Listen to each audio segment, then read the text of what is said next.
আসসালামু আলাইকুম। বিসমিল্লাহির রহমানির রহিম।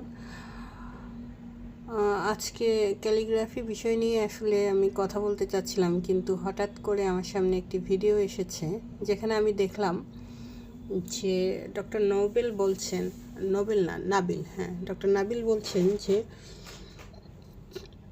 সন্তানদের মানসিক বিকাশ বলেন বা সফলতার পেছনে 90%ই আসলে মায়েদের ভূমিকা। তো এটা অ্যাবসলিউটলি রাইট, কারণ একটা মায়ের মেন্টালিটির উপর ডিপেন্ড করে ওই বাচ্চাটা কি হবে।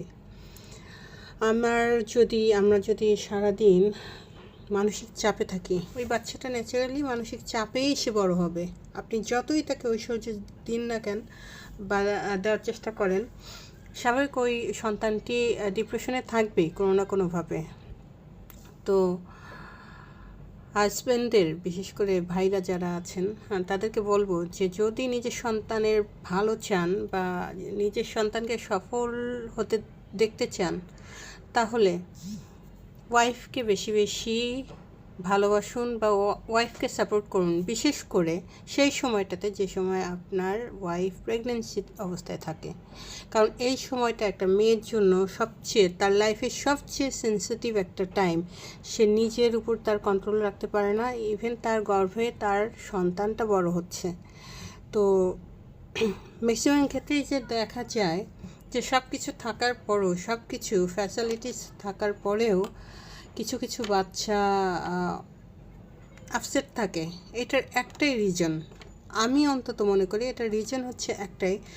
খোঁজ নিয়ে দেখা যাবে যে তার মা হয়তো প্রেগন্যান্সির টাইমে খুব অশান্তিতে ছিল বা মেন্টালি চাপে ছিল, যেটা হয়তো বোঝা যায় না, কিন্তু এটার ইফেক্টটা তার সন্তানের ভেতর দিয়েই আসে। তো পুরুষদের বলবো যে আপনারা আপনাদের সন্তান নেওয়ার আগে চিন্তাভাবনা করেই সন্তান নিন। পুরো একটা বছর আপনাকে অবশ্যই ফুললি স্যাক্রিফাইস করতে হবে আপনার সন্তানের ভবিষ্যৎটাকে তৈরি করার জন্য। আর এই স্যাক্রিফাইস না করলে আসলে আপনাদের সন্তান নেওয়ার চিন্তাভাবনা করারই দরকার নেই। বর্তমান যুগে হয়তো মেয়েদের চাহিদা বা চাওয়া একটু ভিন্ন হয়ে গেছে, এটা ন্যাচারাল, এটা সামাজিক অবস্থা থেকে এমন হয়েছে। তবে ইসলামের বাইরে থেকে তো কোনো কিছু করা যাবে না, ইসলামের মধ্যে থেকে যেটা না হলেই নয় সেটা অবশ্যই আপনার করতে হবে। কিন্তু আপনাকে এই একটা বছর সব কিছু বাদ দিয়ে অন্তত সন্তানকে আনার জন্য আপনাকে স্যাক্রিফাইস করতেই হবে। শুধু এটা মায়ের স্যাক্রিফাইস না, মেন্টালি সাপোর্টটা, একটা মা তো তার গর্ভে লালন করবে, কিন্তু আপনাদের মেন্টালি সাপোর্টটা অনেক একটা বড় বিষয়। তো এটা আসলে খুব বাস্তব অভিজ্ঞতা আমার লাইফে আছে। সেগুলো কোনো একটা সময় হয়তো বা বলবো। তবে কোনো মাকে কমপ্লেইন দেওয়ার আগে পুরুষ মানুষ একটু ভেবে নেবেন যে আমি আমার ওয়াইফের সঙ্গে কেমন ছিলাম তার প্রেগনেন্সি টাইমটাতে। যে বাবা তার ওয়াইফের প্রেগনেন্সি টাইমে ওয়াইফকে সাপোর্ট বা সহযোগিতা করবে, আমি মানে বলতে পারি এরকম বাবার 99% সন্তানগুলোই অত্যন্ত মেধাবী এবং তাদের বাস্তব জীবনে সফলতা পাবে।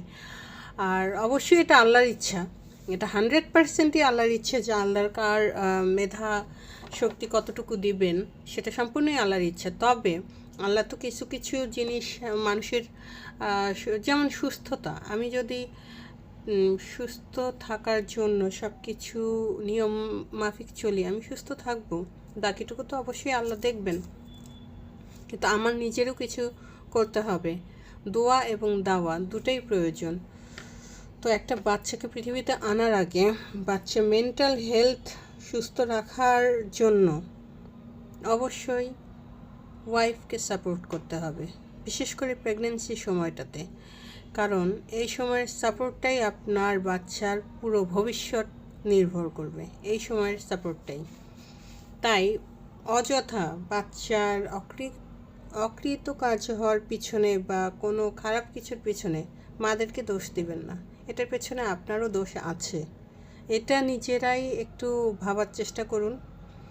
আর কি বলবো, এই যে কিছু কিছু হাজব্যান্ড আছে না, মাম্মাস বয় টাইপের হাজব্যান্ড, আমি মনে করি এই টাইপের হাজব্যান্ডদের একটা টাইম অনুযায়ী বিবাহ না করাটাই বেটার।